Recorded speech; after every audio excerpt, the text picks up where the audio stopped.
All right. Hello, I am Kimberly McLemore, and welcome to another episode of 360 and Me, Mimosas and Conversations, where we have conversations on some of our favorite or not so favorite topics. And today we're doing the third episode of Video Fear, and I'm excited because I got my boo with me today. Hello and welcome, Mr. Teryck Coles. How are you, my love? I'm well, Kimberly. How are you? I am good. Look, before we get started, we got to cheers to you, sweetheart. Where is your Uh, drink at? You can't start a good conversation wait, without a good drink. There you there it go. is. There it is. It's blending into the background now, but it's here. Woo, it's here. Look, take a sip, give yourself some relaxation, and we're gonna get this party rocking and rolling. Mm. All right. Well, all right. All right. So again, like I said, today we're here to talk about video fear. And I'm so excited about this conversation. You are the third person I've communicated about this with.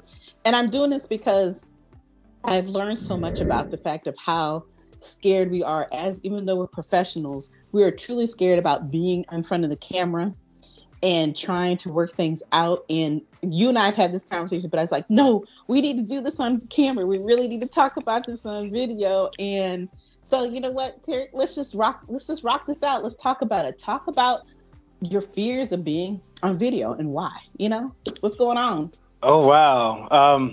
Wow. Video.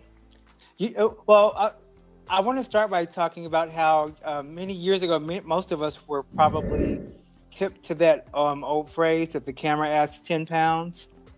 So, like if you go into journalism, as far as like on the TV side, or if you're going to be in front of the camera, if you're an actor, an actress, or whatever you're doing, you kind of learn that you have to like be underweight in order to look like normal. And Mm-hmm. so, I want to say that's probably the first thing that probably scares a lot of us, myself included, that I'm going to look like really weird on camera. Like, am I sucking in? And it's not like if you're so for the viewers at home, I also teach fitness classes. So when you're in front of a class, people don't really pay attention to your body like that. But when you have a photographer, like I've had photographers come to my classes and videographers come, and it's like then you start seeing, oh my gosh, when I do this one thing, it looks really weird, and if I do this other thing, that looks really weird. But when I do this, it looks all right. So then you start learning, okay, this is acceptable for me to do. I need to change this or make it look different, and um, of course, it's just gosh, I feel like I'm all over the place right now. But the biggest thing I think for all of us is just, we get into our own heads, and like I said, I know I certainly do, because I'm worried that I'm going to look too fat. I'm worried I'm going to look awkward, um, and then sometimes you don't know if you're supposed to perform to the camera or if you're Mm-hmm. supposed to perform to your audience.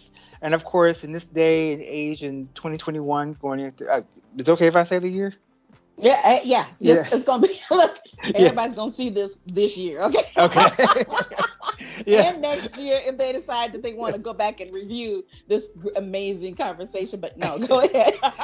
Yeah. Oh, yeah. But in this day in 2021, when most of us are Zooming, YouTubing, and Teams meeting, and whatever that you use, especially for work, just to meet with your coworkers, it's kind of like, there are all these articles that have come on about etiquette and, how to like make yourself look presentable. And it's just, I think the biggest thing is getting out of our own heads for the fear, and then, getting rid of that awkwardness. Because, like I said, the biggest part, I'm going to say the biggest part, I said that already, but a lot of times we don't know we don't know how we look until we look at ourselves in playback.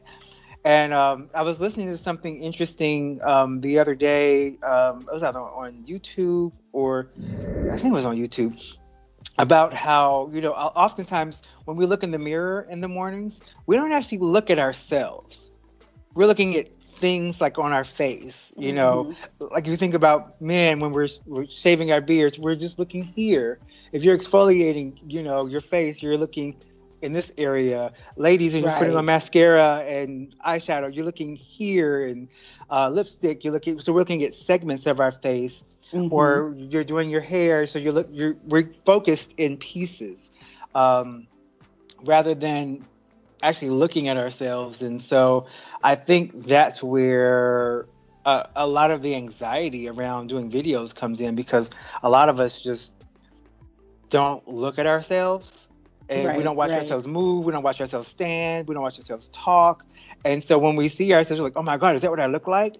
And of course, other people don't have a problem with it. But when we look at ourselves, we're like really, really overly critical and really judgmental. So I think that's a part of the fear around doing videos for a lot of people. Yeah, but and you're right. And the big part of it is that when I look at myself, I only want to see the good parts. Okay. So I'm like, you know what? I know what the rest of me looks like, and I'm not trying to look at that right now. Mm-hmm. So it's that constant fear, and it's funny because you and I just did a video not too long ago, and the video was great, but I looked at it, I was like, oh my God. I was like, when I turned to the side, I look like I'm 100 pounds bigger than what I really am. Everything is out of line. I was like, if I could have done it over, I would have, but I still would have been satisfied, I think, and that's always the thing, because that's all the conversations that I've had with other people on this whole topic is the same thing. The first thing that comes out of everybody's mouth is like, hey, how do we look on the camera? And a big part of it is because we're always being criticized about the way that we look. We live in a society that criticizes you for everything. And so, of course, we are going to be our own worst critics. We're harder on ourselves. And then when we start to put ourselves out more in the public, which the funny part is that we're in the public eye, but we're just doing it in a different manner. Like you said, when we're in Europe, they're doing your thing, in the Zuma. You don't have time to think about, am I being videoed? What do I look like? You're just up there doing your thing. And in our eyes, to me, you look phenomenal. I'm like, look at the sexy man got his thing going on over here, So everything is perfect to me. But like you said, that's just how we predict and look at ourselves in such a different way. But how does it specifically, how does it really make you feel? Because now we're talking in general, but I really want to hear your story, because some of the conversations I've had, I mean, one of my girls I was talking to, she says she breaks out in sweats. She can't function. Her heartbeat is going 100 miles per hour. The other one's like, hey, I got to be perfect. If I'm not perfect, because the way I sound or talk, things just don't work out. So people don't do videos. And these are, like I said, full-time professional people. They have businesses, they all belong to something. Everybody that, is going through this process, people think that it should be willy-nilly. We should be able to handle it because we are professionals. That's not the reality of it. So I want to know your story.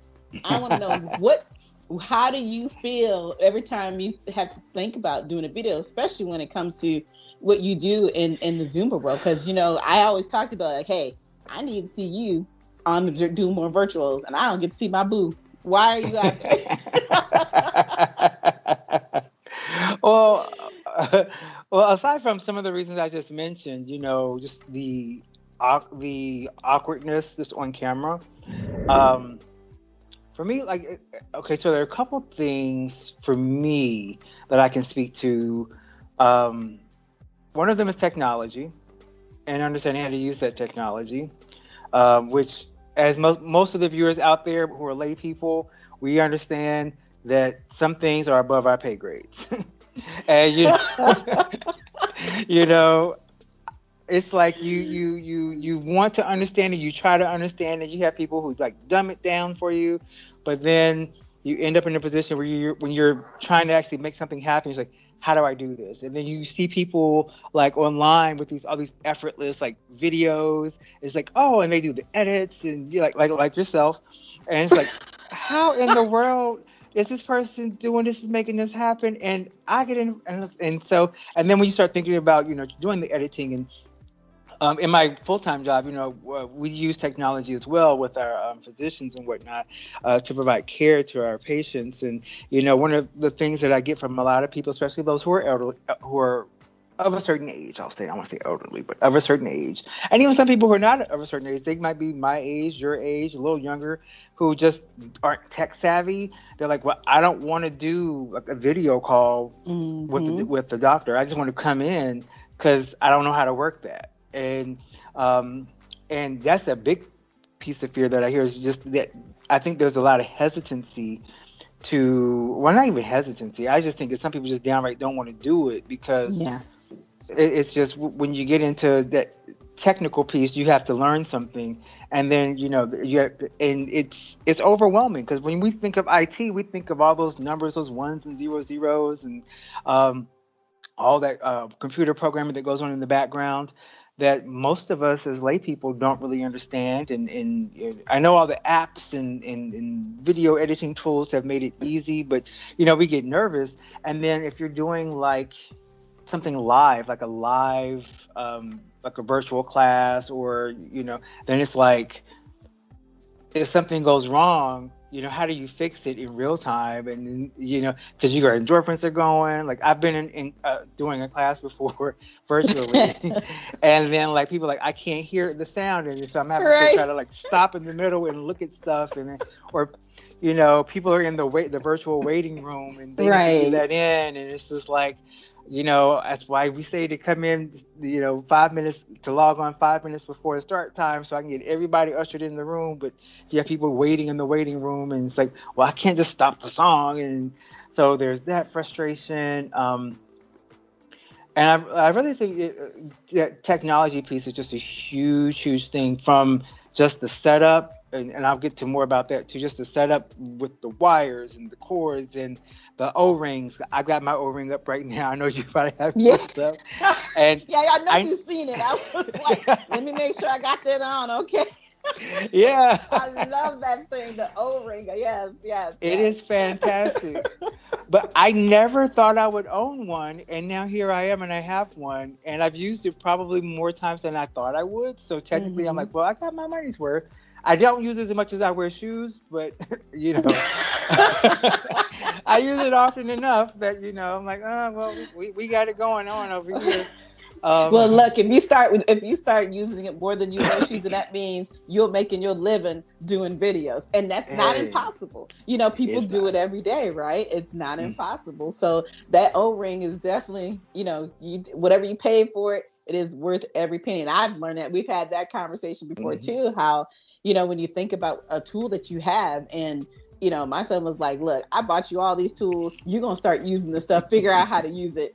And it's just something that, we're just not used to wanting to do. And a big part of it for me is being that I'm a little bit older, it's like, we're just so used to having to be able to do things out in front of everybody. You stood there, you talked to people, you just say what you had to say, no matter what it is that you were working on at that point in time. And I think that's the biggest thing that I have found. So having to transition into this, what we consider as new, has not been new. It's been out forever, but just taking that leap it was probably the scariest thing I had ever done. And, and me, I mean, being that, I've done podcast shows and everything, it's having that opportunity just to sit behind the mic. I love it. It's easy for me. I flow with it. But then when I realized, oh shit, I got to get on here and do a video, I'm like, oh my gosh. So, it to you think it's easy. For me, it really isn't that easy. I have learned that once I decided to just get into it,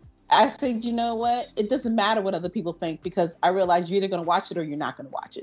It really is that simple. And even though we're trying to convey something important for people to, whether you're trying to teach them something, whether you're trying to learn something, you're really trying to give people something that they can have for free, but it's worth value, and so unfortunately, not everybody's going to think about that value. They only think about, sometimes I've had people say, oh, look at how the person's looking. When I used to do the podcasts, I used to do them live like this, and we would record them, and or be live or whatever, and on video, and I would get remarks like, oh, that person's got some nice shoes, or he sure is fine. I'm like, that's not why I'm doing this video. I'm like, did you learn anything? Hey, whatever gets in there. That's what most pastors say. Whatever brings you in the door. Hey, as long as you do get, at some point they do get a message. I do talk about that. I remember there was a pastor that I had, and there was somebody she was interested in. And before she became a pastor. Okay. And she was like, well, if I'm a giving you, I got to go find out where you're at, and was following, the object of her adoration or her affection to church, and ended up coming into church, and later on, they actually did start dating, and they got married, and she became a pastor. But it took that object of affection to kind of get her in the door. So hey, whatever means gets you there. Like, And look, that's hey. just too much work sometimes. It's too much work, okay?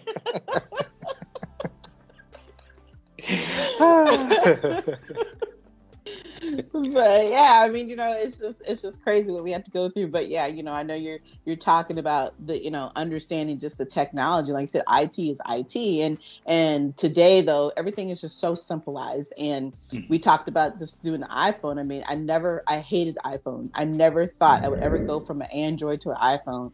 But I'm still scared of iPhone. I know, but you can't be scared. But look, I've been ecstatic because it has made my life so much simpler, even though I know, that the Androids are literally turning a lot to be like the iPhones.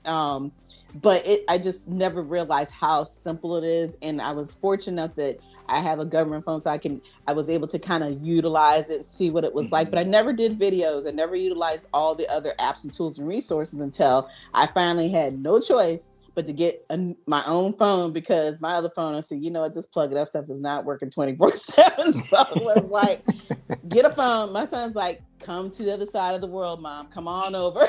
Like, come on over to the iPhone. And finally, I said, I'm going to do this. I got it. And it really has not been that hard. It has been much easier to learn how to utilize the tools and resources on it. And as you talked about with the editing of videos and stuff, I'm just amazed how easy it is to use the iMovie, which a lot of people I'm sure do know about. For those who are not really understanding what it means to do a video and how to use the tools and resources, you want to use and learn and learn that iMovie. I mean, it's just amazing. Because I said it earlier, it's like, when we get done recording, so I got to do all this editing on, and I download it immediately from my phone into the iMovie. And so just being able to know that I don't have to pull up any other apps. I don't have to go in there and try to learn something else. So I can edit everything and make it look good and, make sure it sounds good. All of that stuff, I can do it literally on my phone. Now, of course, it does take a little more time, to do it from your phone. So you have to be patient. You definitely have to learn that.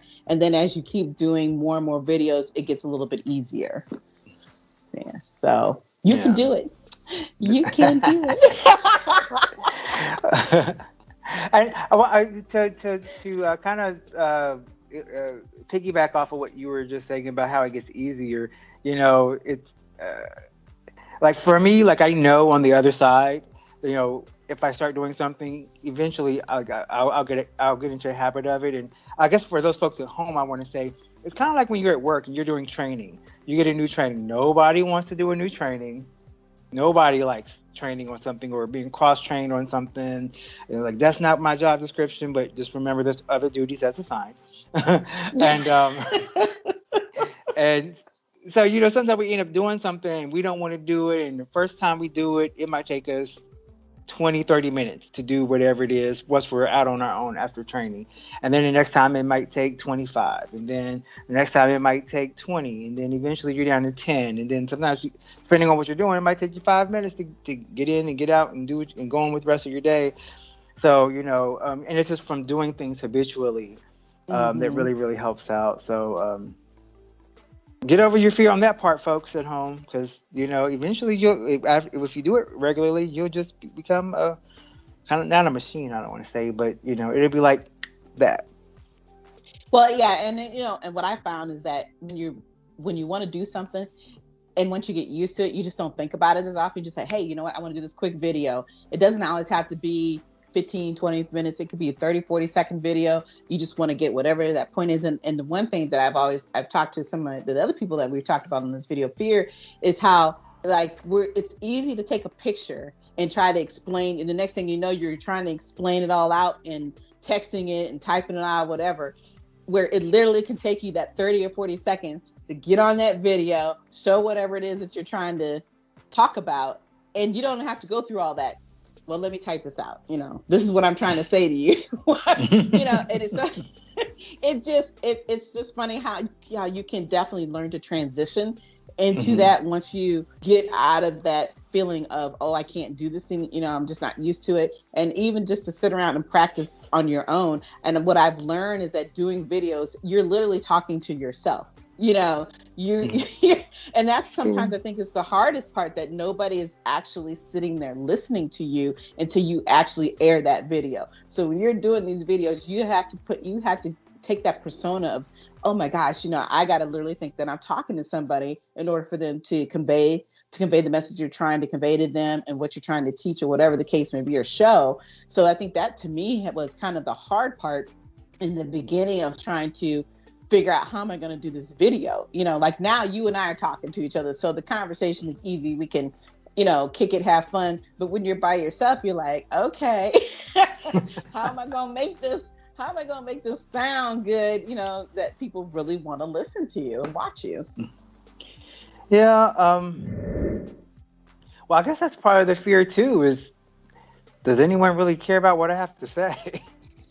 Yeah. Yep. But at the same time, some of our most famous YouTubers and vloggers, the reason why they're as well known as they are is because they get on and they just start talking and about whatever, and then they just post it, and then people start watching, and it's just like, there's a podcast that I listen to sometimes, not ours, but a different one. So yeah, a competing podcast. They one of the guys says sometimes, he's like, I don't even know why y'all listen to us anyway. He was like we don't have all the answers. We don't. So why don't y'all even tune in every week? But at the same time, every week they record, they release, and it's just him and her talking about whatever they're talking about, and that's how they started. But just or it started with him just talking about his whatever, ranting about whatever was going on that he was mad about, and then they turned that into a show. And but I think it's just a matter of if you have something to say, making sure that you're saying something, I want to say definitive, not something that necessarily that you can't go back on, because I think as humans, we should have the right to change our stance, especially if we say something that is, I don't want to just say inoffensive, but if we say something that is inappropriate, because you may have that feeling, and if that's how you feel when you say it, then you should be able to say that. I mean, I might not like it, and I don't have to like it, but you could, but the hope is that you can change your mode of thinking, because sometimes with folks, through education and experiences and more cultural sensitivity, and we start to get that type of sensitivity from engaging with people who are different than us, then eventually I think that we start to see a difference in whatever our first hard-lined opinion might have been. And then we kind of start to navigate to a space where we start to look at things differently. And it's like, well, I said this back in '86, but right. It's 2026 right now, and that don't really seem right. And I think that we should be able to have that kind of growth, because as humans, one of the things that we're supposed to be doing is evolving, not just evolving as a species, but evolving, on our own as a person, as an individual, over the course of our lives. We should be like, who I was when I was 16 is not who I am now, and I should not be who I was. And shouldn't be, exactly. So, thank you. Yeah. Right. If you get to be my age and I'm in my early 40s and you are still operating like a 16-year-old, you have a problem. That's right. But unfortunately, there are a lot of people out there who are like that, But when you kind of go back to what you were saying, as far as, people really saying what they want to say and being able to just be authentic, I think is the key word, that we think about when it comes to doing our videos. And, I've talked to these, the other ladies about this topic, some of the things that they feared was like, hey, they have somebody perfect back there setting up their stuff for them, getting everything, and all they got to do is come on and show up. It's not about perfection. It really isn't. It's about just coming on, like you said, and being you, talking about the topics that you want to talk about, realizing that this is about your platform. It has nothing to do with anybody else. And whether they listen to it or not, we can't control that. You know, we hope that people want to listen to us and hear what we have to say.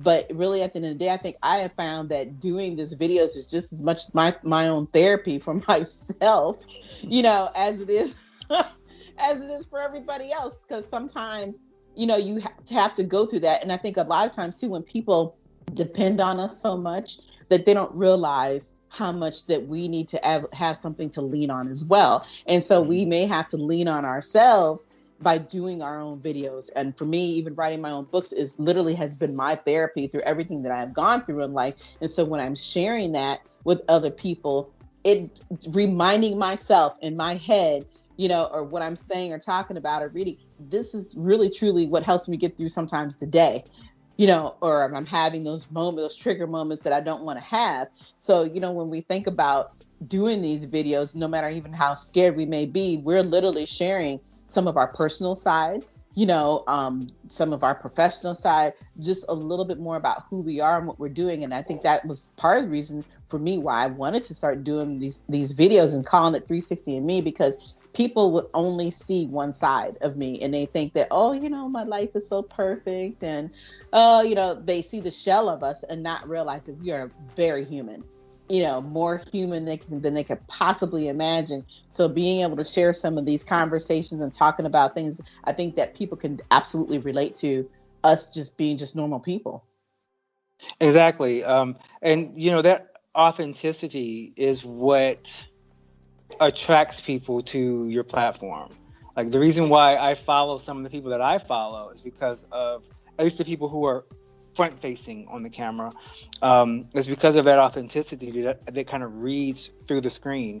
And yeah, I follow some cooking channels, and some people you just see them. They just all you see are their hands, and you hear music, and you know what they're cutting up and what they're doing. So I'm following for the recipe. I'm not following for the engagement with the personality behind the camera.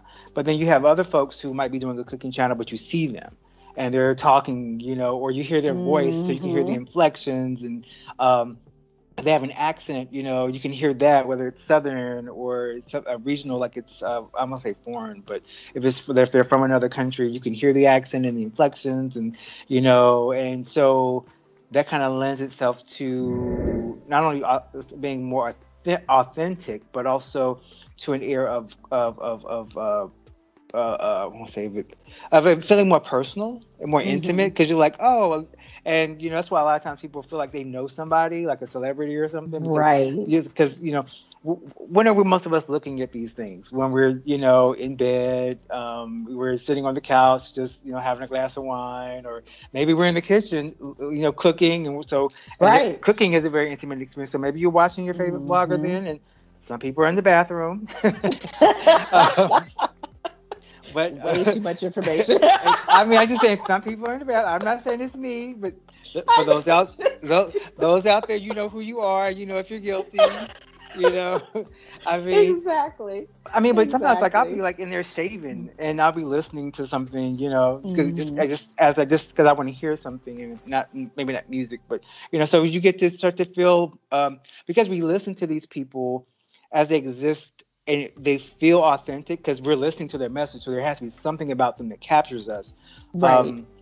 Because of that, we take them into these intimate spaces where they're in our homes and they become a part of our lives, whether we believe it or not. And then, you know, they start selling merchandise. Yeah. And then, you know, I can't say that I haven't bought, you know, a T-shirt or, you know, a hair product because so-and-so, you know, was selling it. And it's like, well, you know, I know well enough to know that's not my friend, but, you know, I feel like it's a reliable source. So there's a credibility now, you know, added to this particular thing because I feel like it's a reliable source. And so I'm more likely to, you know, partake in it, which that can go down a rabbit hole if you listen to the wrong source, but that's a whole other situation. But, you know, but yeah. Well, but it also talks about the fact that if that person is thinking that way, you're absolutely thinking the same way too, right? So that's a part of the reason why we are connected to certain people. It's just that we feel like we have something there. And even if that person's going down that rabbit hole, that you be like, wait a minute, this person's crazy as all get out. That's just their thought process.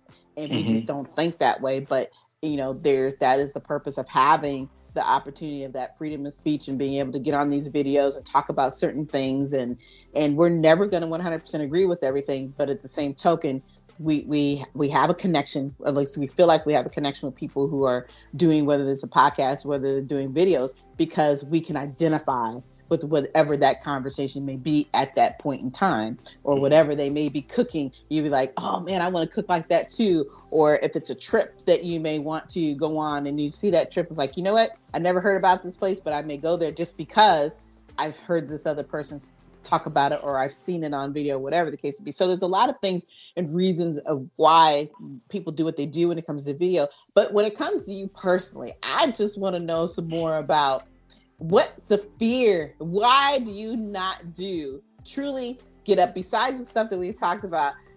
There's something that stops you from not literally getting on and doing a video, whether it's daily, weekly, monthly, or whatever. What else is it that stops you? Well, another piece for me is just quite honestly spacing. There are two things I want to share.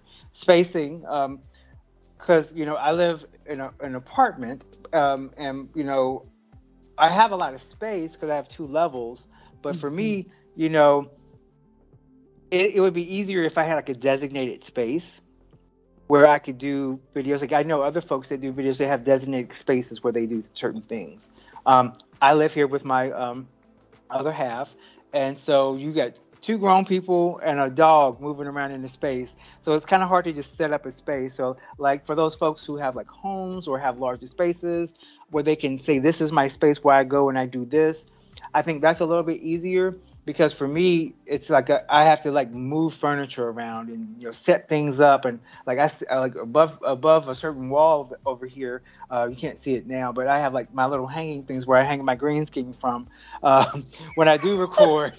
Because I was like, I'm just gonna leave them up until I just decide I'm never recording again. Because I don't want to put them up and take them down, and then right. And so there's all these logistics involved, and I got to clear the space and make sure I've got to, once I have done it enough that I kind of know where my spacing is, but, and doing like, and for the viewers at home, for me, typically I would be doing like a dance fitness class, on like a virtual dance fitness class.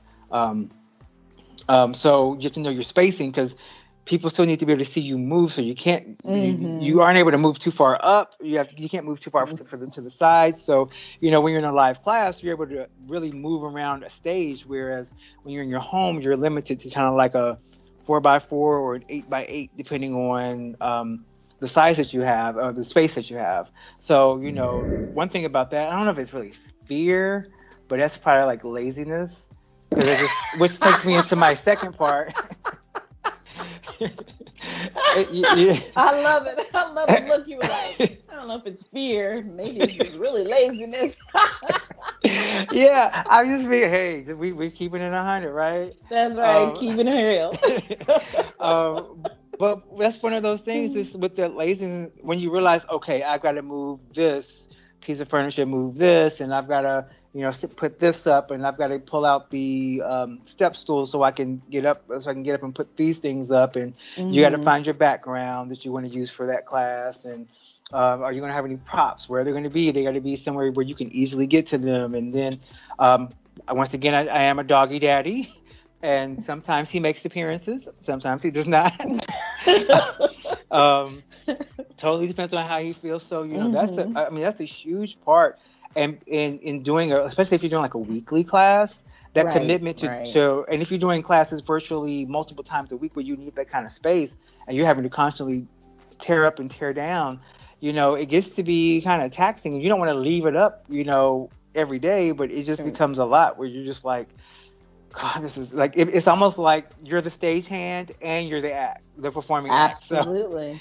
Like you're Beyonce and you're everybody else. And it's just like, why can't I just show up and everything be ready?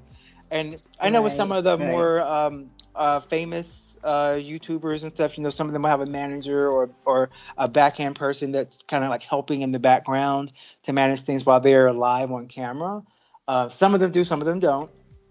But it's like maybe one or two people that are just in the background helping out with like logistical, technical things while they're front facing. But then that person still has to come in, like yourself, and then come in and then do like the editing and making sure that everything looks right, because this is their platform and this is their face. This is who they are, and if you truly want to be represented authentically, you have to be involved in the process. And it's just, there's a lot of responsibility that goes into it, and it's just like, oh. Yeah, and it is. It is. It really is. And excuse me. And I think, the big part of it is that I've learned that it doesn't really matter where you do it at, and obviously, like I said, it's a little different when you're trying to dance and everything. But nowadays, the way I see people do videos, it's like, oh, if I'm going to be standing here in the middle of the street, I'm going to do a little dance move. Like, okay, I mean, everybody now just does it wherever they feel like they want to do it, and whatever makes them comfortable. And I think a big part of it, like I said, is comfortableness. And do you really want to take the time to take this down, take that down, put this up, do whatever the case may be? But the big thing I think I would love to see, just you getting on and just sharing.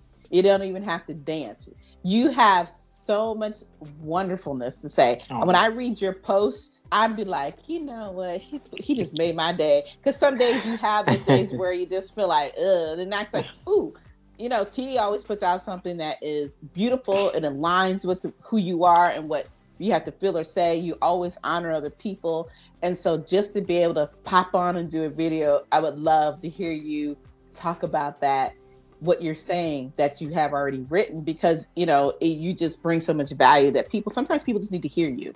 They just need to see your voice and hear your, not just read it, but just need to see that voice and hear that person talk about and convey what it is that they've written. And I think that you don't have to worry about always having a setup. I've learned that doing my videos in my house, I just pick a certain portion of my house and I just do it. Now I'm obviously in my office.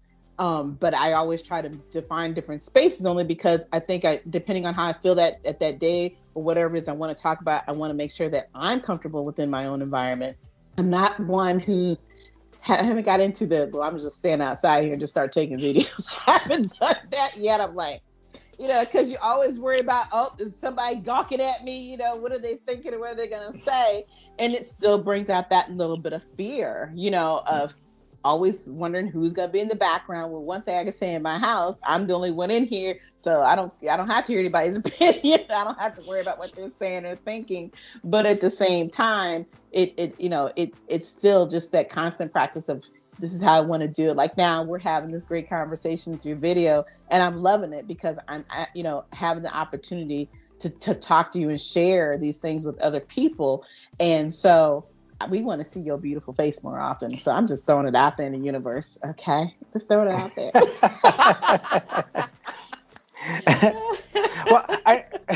I want to say I'm glad you read the posts when I post. But that's actually, I'm glad you mentioned that too, because that's something that over the years, since I've been involved in social media, one of the concerns that I had was that people who don't know me, and they're just reading like the words, who don't know me, they don't know how I speak or how I measure my voice. They don't know my inflections. So when I write things, I try to be as specific and simple,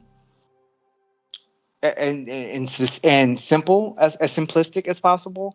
But sometimes you never know what translates to someone, because I've had some instances years and years ago where my words got misinterpreted because the reader didn't understand the context in which I was writing, because that person just didn't really understand my voice. I'm like, well, you don't really know me, so you can't really criticize what I wrote. But if you go back and read it thoughtfully, it'll make sense. And so that always planted a seed back in the back of my mind, all those years ago. Do people really understand what we're saying when we're just writing?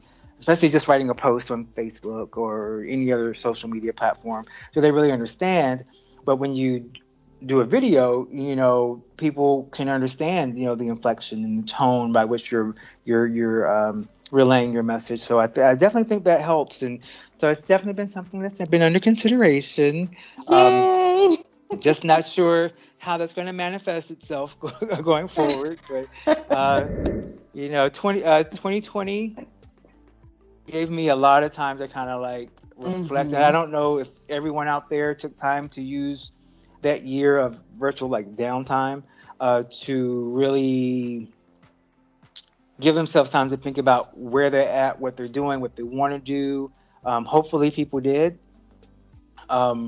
Because I mean, just having that time to really reflect on things kind of gave me, without all these distractions, those daily distractions that we go through, traffic, getting kids to soccer practice, going to the gym, and I teach fitness class, but a lot of times we have all these little distractions in our lives that keep us from focusing on, what it is we want to do. And people say, "Oh, I'm so goal oriented," and they're trying to do their thing, and it's like, are you really? Or are you just going through steps? Just following your little path and clicking off what you need to click off, checking off the boxes for the day. But hopefully people were able to use that time. And even in 2021, even though we're getting back to some sense of normalcy, in some essence of it rather, it's still important. I think people should continue to use the rest of this year, to really be thoughtful. So when going into the next years, hopefully, anything that anyone out there in the viewing land, who's listening to the words coming out of my mouth, myself included, hopefully they'll, use that time use this time to be prepared for the future time and really do and set forth into motion those things that they want to do instead of just checking off the boxes of their day. Right. Well, like I always say, there's 365 days out of the year. So there's a day that you have every day to take an opportunity to do whatever. And like you said, I think that during 2020, we were stopped. We were kind of brought to our knees. We had I don't believe you didn't have a choice but to reflect, because your life literally was different at that point. Everything that we, like you said, that we do just simultaneously because we do it every single day, we literally could not do those things. So it gave you an opportunity to just sit down and think about, do you want to continue doing this? Do you not want to continue doing this? And it's funny because I was just listening to the news last week, and it amazed me. And they were saying that for the first time ever in history, they had more people quitting jobs than they actually had people actually applying for jobs ever in history. So people are changing, their mindsets are changing, their thought processes are changing, and why they want to do what they want to do, or not going to, deal with anymore, and they want to be considered worthy. And so, having this opportunity, whether it was last year or this year or in the future, this is what it's really about, is truly starting to live for yourself. And I even had to start thinking about that, because I'm always doing things for other people and never putting myself first in ways that I needed to, especially in business, because my thought process is that anything I can do to help you be successful and to help you live your dreams out loud, that's what I do. But then I started to realize, where are my dreams going? That, I'm doing what I want to do, but am I manifesting them in the way that I want them to be manifested? Am I showing up the way I want to be shown up? Because I realized I wasn't being invited to other people's tables. So I said, you know what? I don't need your table. I got my own. I'm going to create whatever the hell I want you to create. Now, whether you want to be a part of that, fine. If you don't, I don't have time for it. I'm not going to sit here and constantly apologize for who I am, what I've done, and why I'm doing what I'm doing. And I think that's a big part of what we learn about ourselves when you start to have time to really sit back and think, and then wanting to do some of the things that you want to do. And even for you, you've gone through some things that, this year that you never thought you would have to really about dealing with. And so it makes you sit back and think, is this really worth the time to take away from yourself your family, your friends, just wanting to live. Some days I just don't, I'm home, I work from home a lot, but when I travel a lot, which and I just be like, I don't want to go nowhere. I don't want to do nothing else. This is just who I am and who I'm becoming, because I've grown to that point in my life where I have to start making myself first. I think I did a post the other day talking about you have to learn to be more obsessed with yourself and realize that you are a priority and that it's okay to be that priority, instead of allowing people to tell you have to be obsessed in everything else. And that's really not the truth. You have to be your own truth. Yes. Agreed. 100%. It's like I got to lay the law down. You got to lay it down every now and then. I'm crazy. It's okay. No, it's fine. Sorry, I keep shifting around on my seat here. I was sitting on my legs. Okay. My legs starting to go to sleep now.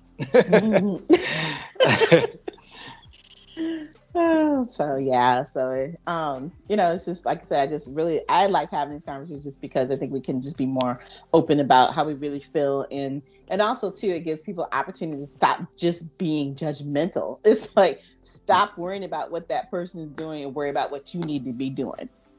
Quit worrying about why this person doesn't do it your way. Allow them to grow in the way that they want to do it. Minding your business is free. she was saying you can do in the world. Mind your business. Look, cheers to that one, okay? Minding your business is free. I'm stealing that one from you. I love that statement, because it is the truth. It is the truth. Yeah. So you always say, stay in your lane, do you, and quit worrying about everything else. So is there anything else you want to share about, the fear that you have, or is there any, or we don't even have to call it fear, but any other thoughts about, what it means to you, doing videos, and, how do you see, how do you feel like you may want to go forward if you decide to go that direction? Well, I do have one other, and I'll be brief with it. Because I shared this with a friend of mine way back,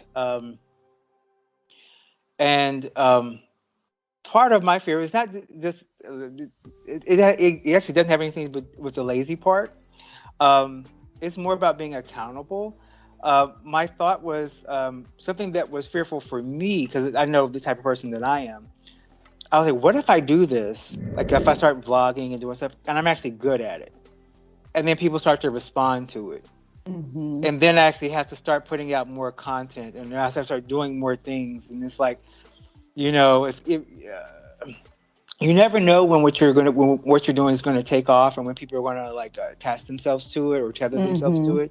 But once you start actually doing it, at least for me, my thought is, what if I'm actually good at it, and then I need to keep doing it, and then I need to figure out, the steps after that, because then it becomes this thing that, it's not like just showing up to work or going in for a promotion and you get it, and, you have your job description, so what you're supposed to be doing. But in this, it's its own thing, and you don't know where it'll take you, which is the good part of it. But the fearful part is you don't know where it will take you. You can measure your steps and manifest things, and put it on your vision board and say, this is what I'm going to be doing, this is where I want to be, and that's fantastic and very helpful, whether you're vlogging or not. But it's like, well, what if I start doing it and it actually becomes something? You got to think about, what do I want it to be? How do I want this to represent me? For me, it almost becomes overwhelming, where you start thinking about, and most people that do specific types of content kind of specify. Oh, I want to specify. What's the word I want to use?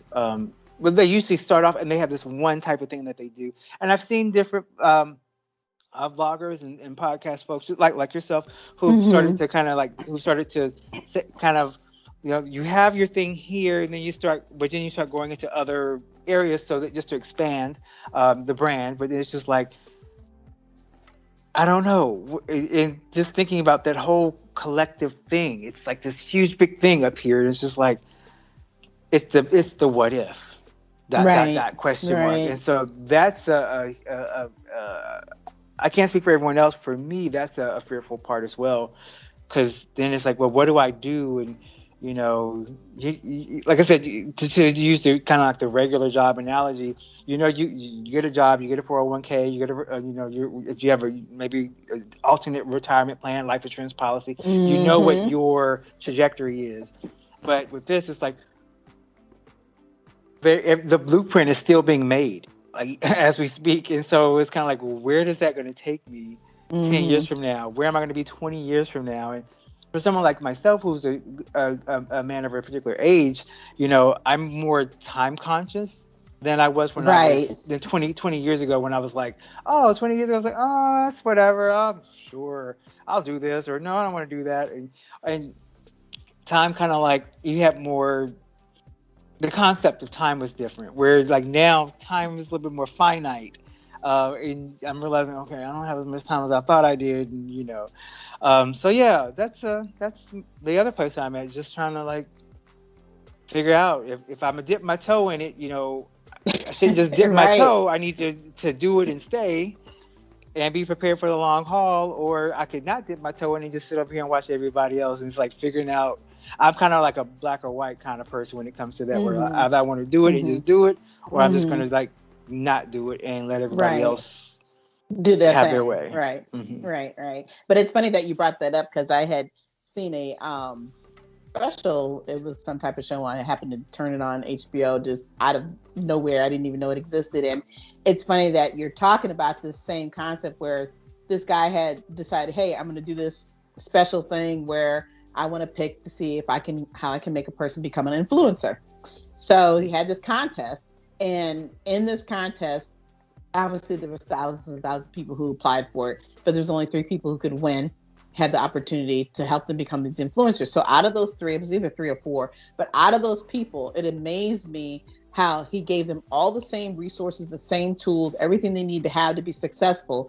And just like you said, for those who thought that they might have wanted success, they, either were all in or they weren't all in. And out of the 3, one of them ended up being extremely successful. She took it all in.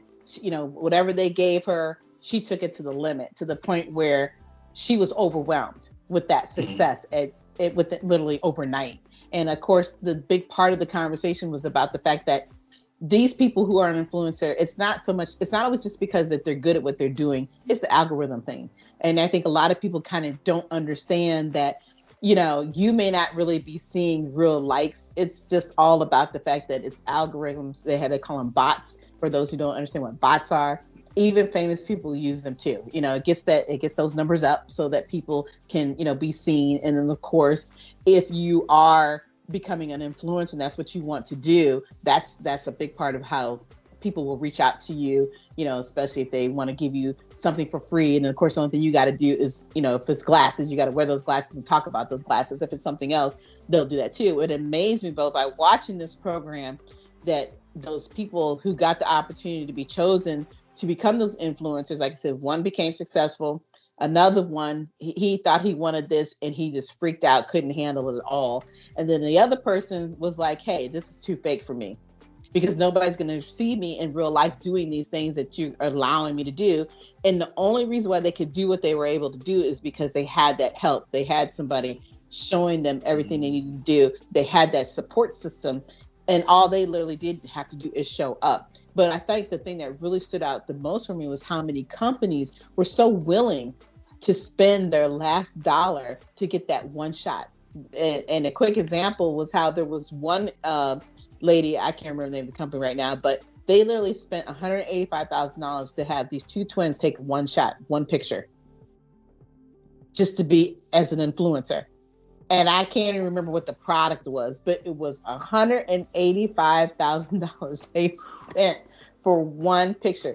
These kids didn't know what they were just taking pictures. But the thought process that there are so many people out there who are willing to live that life. And like you're saying, they don't know what the longevity is going to be. We don't know if you're going to last a year, 2 years, 5 years, 10 years. And so when you get to a certain point in life, it's like, what are you going to continue to do? Are you going to continue to be that influencer?